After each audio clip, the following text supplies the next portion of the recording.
Hey, this is Mike from the One Stop Co-op Shop, here to talk to you about the 7th Citadel, currently on Kickstarter. A quick note before the review that we never receive or accept compensation for our coverage. For this game, I got a prototype and I'm shipping it on to another reviewer. And also a big disclaimer for this one, I've only played the introductory scenario, which is like really a tiny snapshot of how the overall game might work.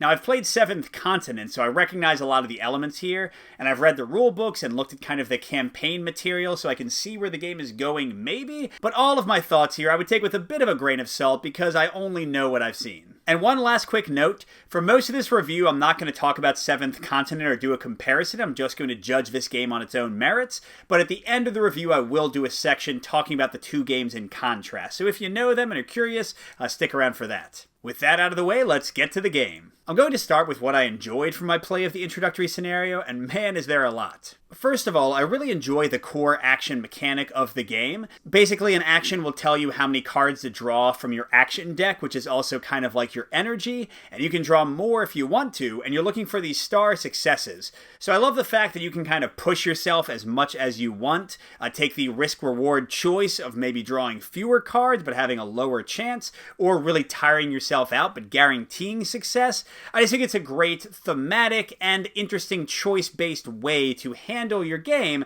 instead of being entirely luck-based like with dice. I also love the exploration in the game and how the world kind of gets built around you. And this also has great risk-reward choices, because generally speaking, you can push forward as quickly as you can towards what you think your objective is, or you can kind of get more obsessive and stop to smell the roses and look in every little nook and cranny, and you might get rewarded with amazing stuff, or you might end up expending too much energy and make your final push for your goal too difficult. And I like those choices, I like those challenges, and I like that I feel like I'm exploring and discovering neat things in a living, breathing world, even when they sometimes hurt me or kill me. I also have to say that I love the world building at play here. Yes, I only got to see a little glimpse of the story, but the world they've created, this setting, is fascinating, kind of a dark fantasy thing that I really dig.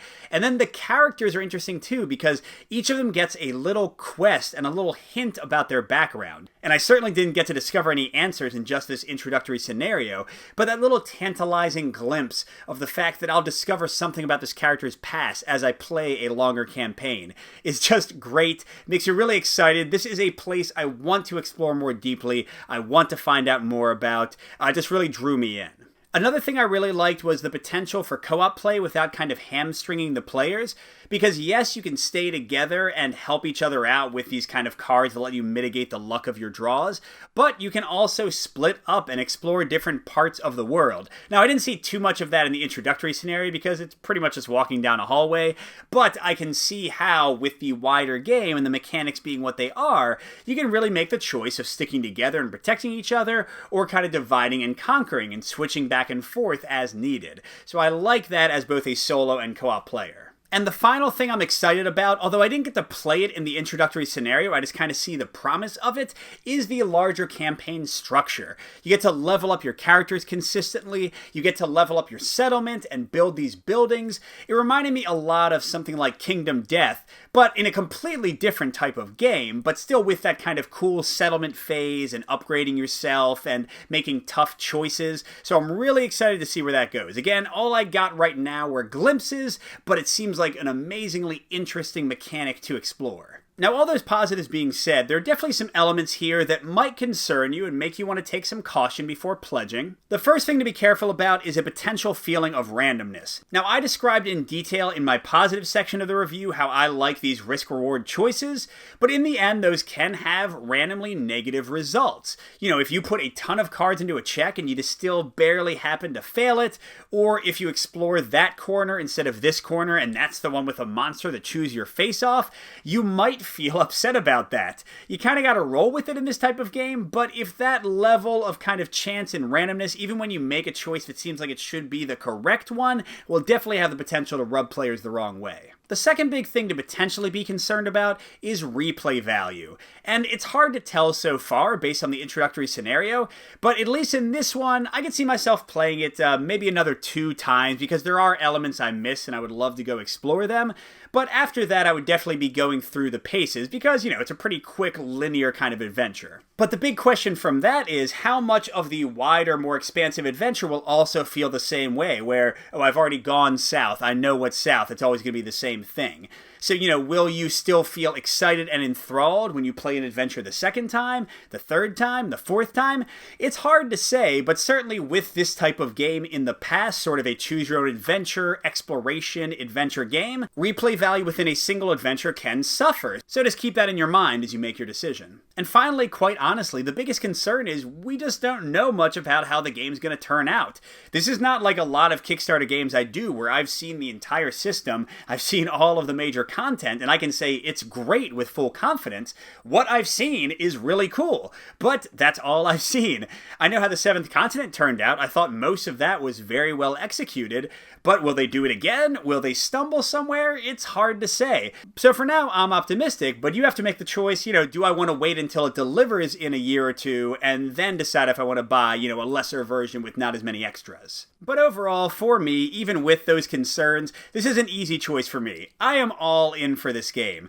I was really excited by what I played, but even more so by what I saw in the rulebook and what I saw in kind of the player aids. This looks like such an amazing, expansive adventure, and I love the core mechanics, the great action system, the exploration. I want to see this world building. I want to find out about these characters. So I don't really think I can keep myself away from this one. Now, will it let me down? Will it feel grindy in the end or repetitive? Maybe, but for now, I'm so bummed I have to wait a long time to play more of it. I'm so bummed that you all can't play what I played right away because there is awesome stuff here, and I'm just dying to see the rest of it.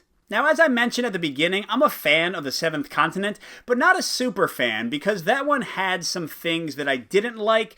The biggest one was the grindiness, trying to get food to refill your energy deck, especially once you had explored a lot of the island and knew where the food spots were and would just kind of go to the same spot and hunt the same things. Definitely got dull and boring, not an exciting mechanic for me. And that grindiness had the potential to creep into the wider game, especially when you were doing the same curse and you died and you had seen so much stuff and you just had to kind of like repeat things and go through the same motions with just small variations to get back to where you were. That happened with me with the Curse Goddess or whatever the first curse is called multiple times, and that was a real bummer. So like I said in the review, I love the action system, I love the exploration, but man was the game frustrating sometimes. And also I didn't love co-op in it because with the shared deck, it almost felt like you were punished for splitting up too much. So let's compare it to the 7th Citadel. The core mechanics are still here, those still work great, but based on what I saw, and especially based on reading the rulebook and seeing the extra materials, I think this one is going to be way better. Big things are, there is no food, you can automatically get your whole energy deck back just by taking some damage, and you'll see me do it multiple times in my playthrough. So they've taken away that concern, you can just explore to your heart's content. I mean, you might still die, but you don't have to worry about finding food all the time.